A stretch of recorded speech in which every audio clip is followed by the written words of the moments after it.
Welcome to India and the world. और ये जो एपिसोड है ये पाकिस्तान दिस वीक का एपिसोड है।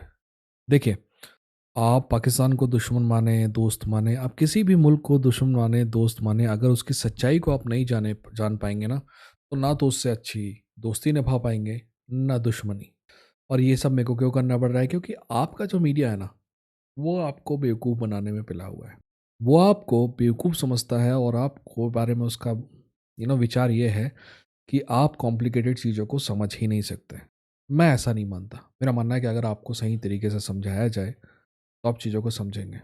ठीक है? मेरे पास खतरनाक वाले ग्राफ़िक्स नहीं हैं, एडिटिंग आपको सड़ी मिलेगी, पर मेरा ये वादा है कि जब भी आप वीडियो देखकर उठेंगे, तो पहले से ज़्यादा नॉलेज होगा।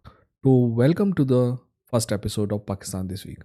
मेरी नज़र आपको अगर इधर जाती दिखे, तो आप टेंशन मत लीजिएगा, मेरे पास कोई स्टूडियो नहीं है, पर यहाँ पे कुछ चीज़ें हो रही हैं, तो उन पर बार-बार मेरा ध्यान जाता है। ठीक है? ओके।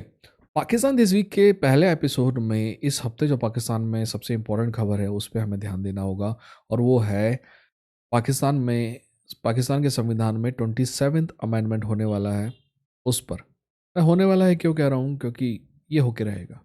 इसको कोशिश की जाएगी रोकने की, बट ये होके रहेगा। और ये एक प्रकार से पाकिस्तान की जो परमानेंट स्टेट है, उसको और भी पावर देने का है। वैसे ये सारी पावर वो पहले से एक्सरसाइज करती है, पर इनको ऑफिशियली देने का है। ठीक है? तो मैं थोड़ा बहुत पहले बात कर लूँगा 27th अमेंडमेंट के बारे में, और फिर हम बात करेंगे कि कौन पॉलिटिकल पार्टी किसके साथ है, कौन पॉलिटिकल पार्टी इसके खिलाफ है, कौन साथ में है, पाकिस्तान में डेमोक्रेसी की स्टेट क्या है आज की तारीख में, इंडिया से जो अभी जो सो कॉल्ड वॉर हुई है, उसके बाद क्या चीज़ें चेंज हुई हैं। ठीक है? और एंड में मैं आप कोशिश करूँगा कि इन सब के बारे में मेरा जो ओपिनियन है उसके बारे में आपको बताने की। ठीक है ना? पहले जर्नलिस्ट का काम यही होता है कि आपको खबर दे, उसके बाद में ओपिनियन दे।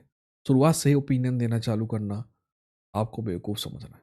तो इस 27th अमेंडमेंट में क्या-क्या इंपॉर्टेंट है, मैं आपको बता देता हूँ, फिर हम बात करते हैं। ठीक है? देखिए, इस अमेंडमेंट में सबसे पहले तो बात जो चल रही है वो जुडिशरी के बारे में है, कैसे जुडिशरी को थोड़ा बहुत और कंट्रोल किया जाए। वैसे 26th अमेंडमेंट जो पाकिस्तान में हुआ था, वो भी बहुत हद तक जुडिशरी को लेकर था, पर इसमें और भी जो जुडिशरी के पास थोड़ी बहुत ताकतें बच गई हैं, उनको कर्टेल करके पॉलिटिक्स के हाथ में देने की है, और जिस जिस पॉलिटिशियनों के हाथ में देने की है, उनको ऑलरेडी आर्मी, या फिर मैं कभी-कभी आर्मी कहूँगा, बट आपको समझना पड़ेगा, मैं जब आर्मी कह रहा हूँ, तो मैं पाकिस्तान की एक परमानेंट स्टेट के बारे में बात कर रहा हूँ। इस परमानेंट स्टेट में आर्मी भी है, ब्यूरोक्रेसी भी है, और खुद जुडिशरी भी है। ठीक है? तो इसके हाथ में जुडिशरी कंट्रोल में रहे, उसको मतलब जो ढांचे हैं उसको इस हिसाब से चेंज किया जाएगा। ठीक है? और जो संघ और प्रांत के बीच में संबंध है, यानी कि जो सेंटर और प्रोविंसेस के बीच में संबंध है, उनको भी चेंज किया जाएगा, और इसमें सबसे इम्पोर्टेंट जो संबंध है वो है 18वें अमेंडमेंट को लेके। मैं इसके बारे में वापस से आके बात करूँगा। ठीक है? इसके अलावा सैनिकों की जो रैंक हैं, उनको परमानेंसी प्रोवाइड करने की बात की गई है। इसके बारे में भी मैं आपको फिर से बात करूँगा। ठीक है? इसके अलावा, ठीक है, उसके अलावा बस ज़्यादा इंपॉर्टेंट चेंजेस नहीं है। बट आप पहले से बात कर लेते हैं कि जो रिश्ते बदलने की बात की जा रही है इसमें, सेंटर और स्टेट के बीच में, जैसे इंडिया के संदर्भ में आप समझ लीजिए, मान लीजिए कि सेंट्रल गवर्नमेंट और स्टेट गवर्नमेंट के बीच में, तो पाकिस्तान में एक 18वां संविधान संशोधन था, जो ये तय करता था कि एक बड़ी मात्रा में जो राशि है वो स्टेट को जाए, जो कि उनका हक है। इंडिया में भी वैसा ही होना चाहिए, और बहुत हद तक पहले ऐसा होता भी था। खैर, अभी भी होता है ना? मैं इस पे नहीं पढ़ना चाहता, पर पाकिस्तान में स्टेट्स के जो राइट हैं वो तय किए गए थे 18वें संविधान संशोधन में, जो कि मेरे ख्याल से आखिरी जो लेजिटिमेट गवर्नमेंट थी पाकिस्तान में, जो 2008 में आई थी और 2013 में गई थी, पीपीपी की गवर्नमेंट, उसने किए थे। पीपीपी की गवर्नमेंट ने बहुत, वहाँ के लोग, पाकिस्तान के लोग शायद ये ना माने, पर 18वां संविधान संशोधन करके उन्होंने ये तय किया था कि स्टेट्स को पैसा मिले, और तो और राष्ट्रपति ने अपने सारे अधिकार जो है एक प्रकार से गिव अप कर दिए थे। ये भी बड़ी बात थी। एनीवेज, तो 18वें संविधान संशोधन के बाद बहुत बड़ा पैसा जो है वो सिंध जैसे राज्य को जाता था, क्योंकि वहाँ पे बहुत बड़ा पैसा जनरेट भी होता है। तो इस संविधान संशोधन को थोड़ा-सा कमज़ोर किए जाने की बात 27th अमेंडमेंट में है, क्योंकि पाकिस्तान आर्मी को अब ज़्यादा पैसे की ज़रूरत है, यानी कि सेंटर को ज़्यादा पैसे की ज़रूरत है। ठीक है? क्यों है ये ज़रूरत? इस बारे में हम बाद में बात करेंगे। पर पीपीपी के लिए बहुत इम्पोर्टेंट है, क्योंकि वो पहले नेशनल पार्टी थे, अब एक रीजनल पार्टी हो गए हैं, जो कि सिर्फ़ एक प्रांत यानी कि सिंध से आती है, तो उनको ज़्यादा से ज़्यादा पैसा चाहिए है सिंध प्रांत में, क्योंकि अगर इस प्रांत में भी उनके पास पैसा कम आने लगेगा तो वो अपनी लेजिटिमेसी भी धीरे धीरे खोने लगेंगे और जो थोड़ी बहुत पावर है वो भी उनके पास से जाती रहेगी। ठीक। दूसरी जो इम्पोर्टेंट बात है वो ये है कि फील्ड मार्शल जो बन गए हैं आसिम मुनीर, वो इस रैंक को परमानेंट रखना चाहते हैं। और तो और ये भी तय किया गया है इस अमेंडमेंट में कि भाई फील्ड मार्शल के ऊपर कोई केस नहीं हो सकता, उनको इम्यूनिटी मिलेगी लाइफ टाइम की। ठीक। और फील्ड मार्शल को अगर हटाना, पहली बात तो हटा नहीं सकते आप, लाइफ टाइम जॉब ही है। और दूसरी बात, अगर आपको हटाना है तो हटाने के लिए आपको इम्पीच करना पड़ेगा, जैसे कि किसी भी देश के राष्ट्रपति को इम्पीच किया जाता है। ओके, समझ गए अब 27th अमेंडमेंट क्यों ज़रूरी है। एक प्रकार से गवर्नमेंट अपने सारे कुछ कुछ पावर जो है वो गिफ्ट कर रही है परमानेंट इस्टेब्लिशमेंट को, और उसको रिप्रेजेंट करती है पाकिस्तान आर्मी, है ना। ठीक। अब आगे बढ़ते हैं और दूसरी चीज़ों के बारे में बात करते हैं जो इसी से ही रिलेटेड है। ठीक। सबसे पहले बात कर लेते हैं कि इस अमेंडमेंट को लेके पाकिस्तान की जो सरकार है उसका क्या ओपिनियन है। अब आप कहेंगे कि ये अमेंडमेंट तो सरकार ही लेके आ रही है। दोस्त, पाकिस्तान सरकार नहीं चलाती है ना, बहुत सी चीज़ें हैं जो मिल के चलाते हैं। वैसे बाय द वे, अगर आपको गलतफहमी है ना कि दूसरे देश भी जो है सरकारें चलाते हैं, तो वो भी गलतफहमी में है। वैसे फ़िलहाल इंडिया तो सरकार चला रही है। अमेरिका भी लगभग लगभग एक परमानेंट इस्टेब्लिशमेंट है जो चलाता है वहाँ की सरकार, है ना। टर्की में भी अर्डोगान के आने के पहले एक परमानेंट इस्टेब्लिशमेंट होता था जो सरकार चलाता है। इसराइल में हमेशा परमानेंट इस्टेब्लिशमेंट होता है जो सरकार चलाता है। हाँ, आपको खुश रखने के लिए कभी कभी ऑप्शन दिए जाते हैं। इसलिए मैं मानता हूँ इंडिया का जो डेमोक्रेसी है ना वो अभी भी कमज़ोर हुई है, बट दूसरे देशों से अभी भी बहुत बेहतर है। एनीवेज, तो पाकिस्तान गवर्नमेंट के स्टांस के बारे में हम बात करेंगे। देखिए, पहले तो पाकिस्तान गवर्नमेंट ने ये कहा कि भाई ऐसे कोई सी अमेंडमेंट की ज़रूरत है ही नहीं, सरकार एकदम टकाटक चल रही है ना। ना सिर्फ उन्होंने कहा कि हम ये नहीं लेके आ रहे हैं, बल्कि उन्होंने एक वर्ड और कहा, एक सेंटेंस और कहा, ज़्यादा इंपॉर्टेंट है। उन्होंने कहा इसकी ज़रूरत ही नहीं है।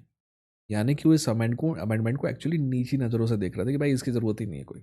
और फिर खुद ही वो लेके आ गए हैं, और अभी अभी कल तो वो कमेटी के पास भी चला गया, और जब कमेटी के पास से वापस आएगा तो एक दो अमेंडमेंट होंगे उसमें और वो पास हो जाएगा। अब आपको समझना होगा कि ऐसा क्यों हुआ। ऐसा क्यों हुआ कि एक सरकार जो पहले कहती है कि इसकी ज़रूरत ही नहीं है, बाद में खुद ही अमेंडमेंट लेके आती है। मेरे हिसाब से उनके पास कोई ऑप्शन नहीं था। मेरे हिसाब से वो अमेंडमेंट लाना नहीं चाहते थे, इसके वो पक्ष में नहीं थे, पर फिर भी उनको इसके पक्ष में लाया गया और उनको मजबूर किया गया कि वो ये लेके आए। ठीक है, ये मेरा ओपिनियन है और मेरे हिसाब से ये सही है। ठीक। अब आगे बढ़ते हैं और समझते हैं कि पाकिस्तान में जो डेमोक्रेसी की जो स्टेट है ना वो कैसी है आज। मेरे हिसाब से पाकिस्तान में जो डेमोक्रेसी है ना वो अपने लोवेस्ट लेवल पे है। पाकिस्तान में आखिरी लेजिटिमेट जो इलेक्शन हुए थे वो 2013 में हुए थे। जैसा कि मैंने कहा कि आखिरी लेजिटिमेट सरकार है वो 2008 से 2013 के बीच में थी। 2013 में भी लेजिटिमेट इलेक्शन हुए थे जिसमें नवाज शरीफ जीते थे, पर उनको काम नहीं करने दिया गया। अगर पाकिस्तान से कोई देख रहा है ना तो इस बात पे विश्वास नहीं करेगा कि एक ना एक समय पाकिस्तान का हर लीडर जो डेमोक्रेटली चुना गया है ना वो खड़ा हुआ है डेमोक्रेसी के लिए, और तो और उसने सेक्रीफाइस भी दिए हैं डेमोक्रेसी के लिए। जब पहली बार बेनज़ीर भुट्टो चुन के आई थी तो उन्होंने आर्मी के खिलाफ खड़ी हुई, वो डेमोक्रेसी के लिए खड़ी हुई। बाद में जब उनको पता चला कि इसकी क्या सज़ा मिलती है तो अगली बार वो पाकिस्तान आर्मी के पक्ष में ही होके आई, और फिर भी पाकिस्तान आर्मी ने उनको पूरा नहीं करने दिया गया उनका कार्यकाल, है ना। नवाज शरीफ तो पाकिस्तान आर्मी की गोद में बैठ के आए थे पहली बार 90s में, पर जैसे ही आए उनको उनको पता चला कि भाई पाकिस्तान आर्मी तो जो है हर एक चीज़ के लिए आदेश दे रही है, तो उन्होंने ये कहा कि मैं डिक्टेशन नहीं लूँगा। जब डिक्टेशन नहीं लेने के लिए मना किया गया तो उनको भी जाना पड़ा। उसके बाद गिलानी जो है, पहली बार जरदारी को प्रधानमंत्री नहीं बनने दिया गया, ये निर्णय पीबीबी का नहीं था, ये निर्णय आर्मी का था। खैर, गिलानी प्रधानमंत्री बने, उसके बाद भी क्या उन्हें पूरी देर प्रधानमंत्री रहने दिया गया? नहीं। उसके बाद जब नवाज शरीफ आए तो नवाज शरीफ के पास अच्छी खासी बहुमत था, उसके बाद भी आर्मी ने उन्हें काम नहीं करने दिया गया, और तो और एक काइंड ऑफ फर्जी केस में फंसा के जेल पहुंचा दिया गया। ठीक है। अब उसके बाद जो है आर्मी की ही गोद में बैठ के, जैसा कि मैंने कहा कि उसके बाद के जो इलेक्शन है वो प्योरली रिग्ड थे, 2018 के इलेक्शन भी और 2024 के इलेक्शन भी। उसके बाद आर्मी की गोद में पहले बैठ के इमरान खान आए, पर इमरान खान को चलाना एक शेर की सवारी की तरह था आर्मी के लिए। वो उसके ऊपर जब थे तब भी दिक्कत में थे, जब नीचे आए तो भी दिक्कत में रहे।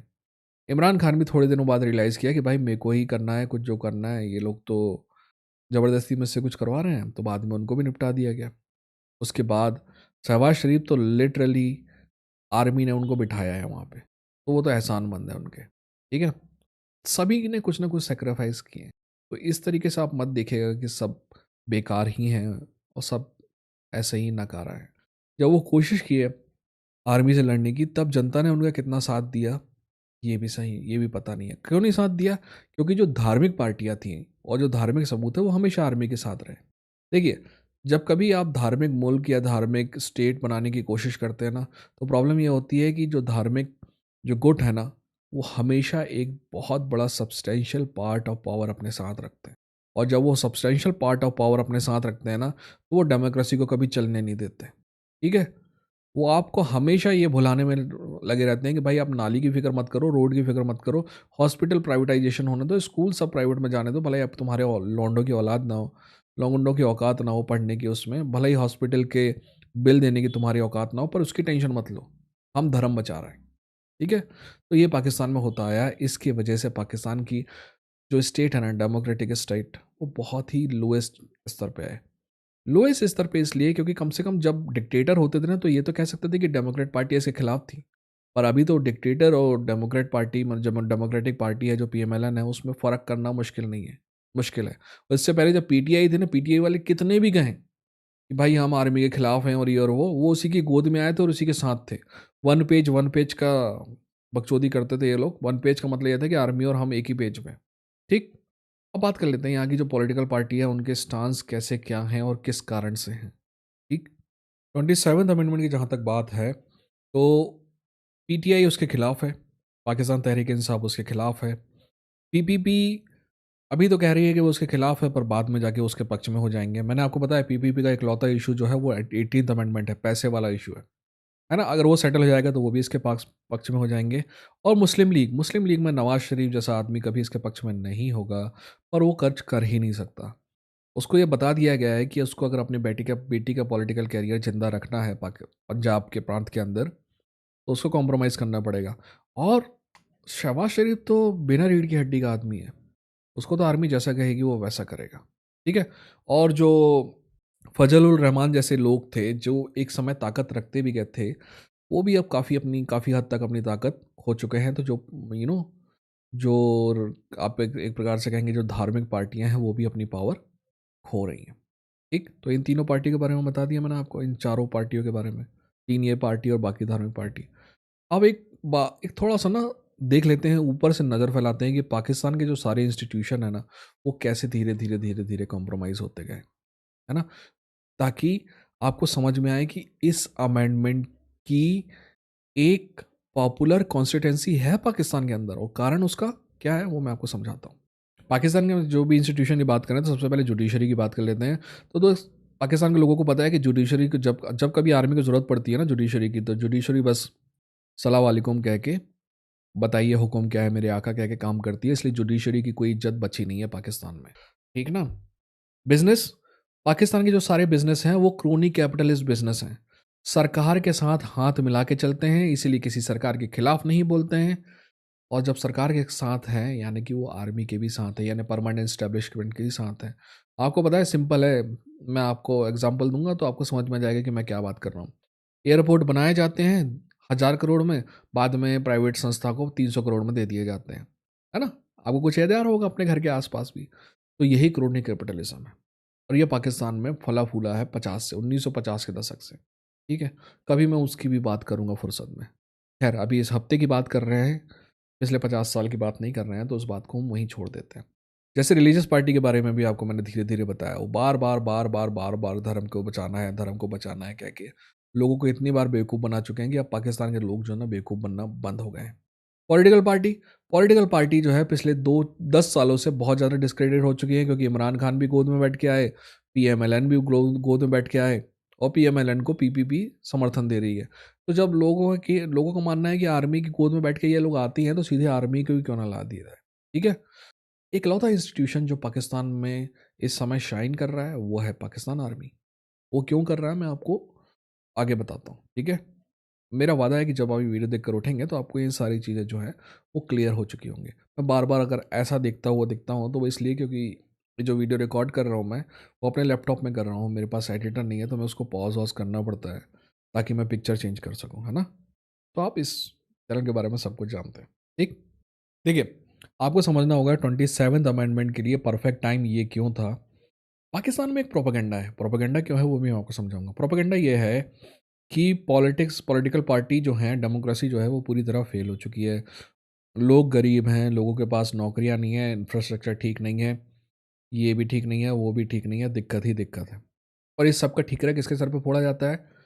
पॉलिटिकल पार्टी के सर पे। जबकि सच ये है कि पाकिस्तान में डेमोक्रेसी को कभी चलने ही नहीं दिया गया। मैं कभी आपसे बात करूँगा कि शुरू में ना आप लोग इतने पैंट शर्ट नहीं बदल, नेहरू का कहना था मैं तो इतनी धोती भी नहीं बदलता जितने पाकिस्तान में प्रधानमंत्री बदलते हैं। शुरू में तो ये डेमोक्रेसी का हाल था। फिर जैसे-तैसे जुल्फ़िकार अली भुट्टो के समय डेमोक्रेसी वापस आई, तो डेमोक्रेसी को कमज़ोर करने का काम खुद जुल्फ़िकार अली भुट्टो ने चालू कर दिया। और इतना कमज़ोर कर दिया कि जिया उल हक आके बैठ गया। जिया उल हक आके बैठ गया। जिया उल हक जैसे-तैसे गया, तो कौन आया? BBI, right? मिसेस भुट्टो को कभी काम करने ही नहीं दिया गया। तो फिर ये कैसे कह सकते हैं कि सारा करप्शन उसकी वजह से है? उसके बाद नवाज़ शरीफ आए, नवाज़ शरीफ को मैंने बताया कि आपको जैसे ही उसने कहा कि भाई मैं तुम्हारा आदेश नहीं मानूँगा, उसको भी हटा दिया गया। यानी कि डेमोक्रेसी को कभी चलने ही नहीं दिया गया। उसके बाद फिर से एक बार भुट्टो आ गईं, उनको भी फिर 2 ढाई साल में निपटा दिया गया। उसके बाद फिर से 2 तिहाई बहुमत के साथ नवाज़ शरीफ आए। उसके बाद तो नवाज़ शरीफ को ऐसा मुशर्रफ ने किल्ले किया कि उसको देश छोड़ के जाना पड़ा। उसके बाद जैसे-तैसे 2008 में, क्योंकि मुशर्रफ की बहुत बेइज़्ज़ती हो चुकी थी और जनता उनके पक्ष में बिल्कुल भी नहीं थी, इसलिए एक बार डेमोक्रेसी सही तरीके से आई 2008 में। वो भी ओसामा बिन लादेन के खात्मे के बाद वो भी ख़त्म हो गई। ठीक है ना? उनके राष्ट्र प्रधानमंत्री को भी इन्होंने बेइज़्ज़त करके हटवा दिया। बात यहीं ख़त्म नहीं होती है। उसके बाद फिर मैंने आपको बताया कि नवाज़ शरीफ के साथ क्या हुआ, और इमरान खान तो खुद गोद में बैठ के थे। डेमोक्रेसी को चलने ही कहाँ दिया गया है, ठीक है ना? मैं एक पैर आपका काट दूँ और आप बोले यार तू सही से दौड़ता नहीं है। यही पाकिस्तान में होता आया है, ठीक? अब सवाल उठता है कि बाकी सारी चीज़ें तो समझ गए कि भाई कि डेमोक्रेसी बेकार समझ लिया है जनता ने, और सारे इंस्टीट्यूशन से जनता का विश्वास उठ गया है और सिर्फ एक इंस्टीट्यूशन से जनता का विश्वास बचा हुआ है, और वो है आर्मी। और आर्मी इस समय अपनी प्रसिद्धि के पीक पे है, क्योंकि पाकिस्तान आर्मी ने अपने लोगों को ये एहसास दिला दिया है, इस बात को मान गए हैं कि इंडिया के साथ जो वॉर है, उनको लगता है कि वो जीते हैं। वैसे तो ये वॉर नहीं थी, बहुत छोटा-सा झड़प थी, पर फिर भी पाकिस्तान आर्मी ने अपने लोगों को ये मनवा लिया है। आप या मैं इस बात को मानें, इससे फ़र्क नहीं पड़ता। इसीलिए पाकिस्तान आर्मी की तरफ अगर और भी पावर जाते हुए दिखते हैं पाकिस्तान के लोगों को, तो उनको इतना ज़्यादा बुरा लगता नहीं है। इसीलिए मैंने कहा था कि इसकी एक पॉपुलर कॉन्स्टिट्यूंसी भी है, ठीक है ना? एनीवेज़, तो ये न्यूज़ भी थी और ये मेरा विश्लेषण भी था। आप कमेंट में बताइएगा कि कैसा लगा, कैसा नहीं लगा, अच्छा लगा, बुरा लगा, क्या कमी थी, क्या सही था, ठीक है ना? ये बताइएगा। और हाँ, बकचोदी भरे अगर आपके ओपिनियन है तो वो अपने पिछवाड़े में रखो दोस्त, मेरे को कोई फ़र्क नहीं पड़ता उनसे, है ना? बाकी अगर कोई कंस्ट्रक्टिव ओपिनियन है, कोई कंस्ट्रक्टिव क्रिटिसिज्म है, दे आर ऑल वेलकम। अब हमेशा ध्यान रखिए, ये सारे के सारे लोग जो है ना, वो आपको अपना दिमाग इस्तेमाल करने से रोकते हैं। न्यूज़ चैनल जो सेम बात मैं आपको बता रहा हूँ ना, वो पता नहीं दुनिया भर की बकवास सी हेडलाइन के साथ बताते और पीछे बैकग्राउंड म्यूज़िक चल रहा होता, ताकि मतलब उनको लगता है कि आप समझ ही नहीं सकते इन चीज़ों को। आपको म्यूज़िक व्यूज़िक की ज़रूरत पड़ती है चीज़ों को समझने के लिए, और उसके बाद भी वो इस तरीके से बताते कि भाई इसको छीन लेगा ये, और ये पड़ गया, और बिजली गिर गई, और फलाना गिर गया, और धमाका गिर गया। एक्चुअली गिर ये लोग रहे हैं। आप मत गिरिए। आप हमेशा नॉलेज सीकिंग रहिए। Stay hungry, stay foolish. अपना ख्याल रखिए, अपनों का ख्याल रखिए। ये था इंडियन वर्ल्ड, मिलेंगे अगले वीडियो के साथ, ठीक है? Take care.